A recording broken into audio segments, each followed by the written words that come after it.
અમરેલી જિલ્લામાં સતત ચણાના ભાવમાં વધારો નોંધાઈ રહ્યો છે। છેલ્લા 2 દિવસથી અમરેલી જિલ્લાના તમામ માર્કેટિંગ યાર્ડમાં 1500 ઉપર ભાવ ચણાના નોંધાઈ રહ્યા છે।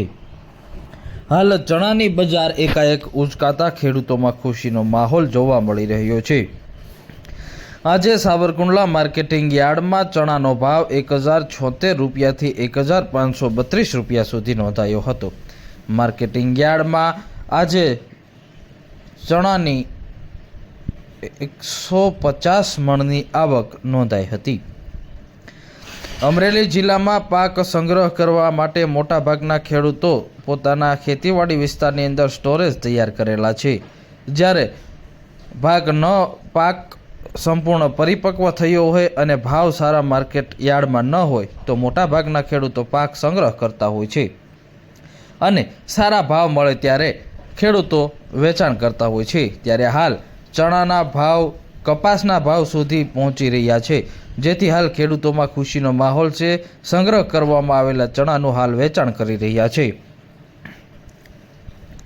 સાવરકુંડલા માર્કેટિંગ યાર્ડમાં સિંગ ઝીણીનો ભાવ 1000 રૂપિયાથી 1221 રૂપિયા નોંધાયો હતો, જ્યારે સિંગ મોટીનો ભાવ 1000 રૂપિયાથી 1211 રૂપિયા નોંધાયો હતો। આજે 23000 મણ મગફળીની આવક નોંધાઈ હતી। તો સાથે જ તલ સફેદનો ભાવ 1850 રૂપિયાથી 2640 રૂપિયા બોલાયો હતો। તલ કાળાનો ભાવ 3850 રૂપિયા બોલાયો હતો। જીરુનો ભાવ 3550 રૂપિયાથી 4546 રૂપિયા સુધી બોલાયો હતો।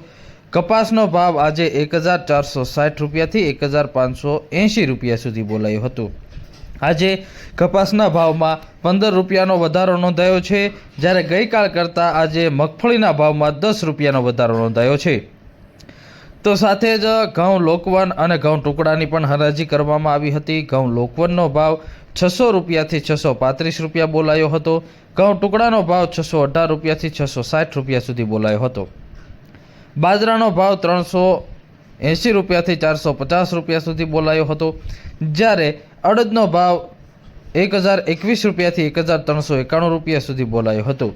તો સાવરકુંડલા માર્કેટિંગ યાર્ડમાં ચણાનો ભાવ 1076 રૂપિયાથી 1532 રૂપિયા સુધી બોલાયો હતો અને મેથીનો ભાવ 1142 રૂપિયા બોલાયો હતો। સોયાબીનનો ભાવ 741 રૂપિયાથી 846 રૂપિયા સુધી બોલાયો હતો। સોયાબીનની આજે સાવરકુંડલા માર્કેટિંગ યાર્ડમાં 1150 મણની આવક નોંધાઈ હતી। તો સાથે જ આજે કપાસના ભાવમાં 15 રૂપિયા સુધીનો વધારો નોંધાયો છે। કપાસનો ભાવ સાવરકુંડલા માર્કેટિંગ યાર્ડમાં 1460 રૂપિયાથી 1580 રૂપિયા સુધી બોલાયો હતો।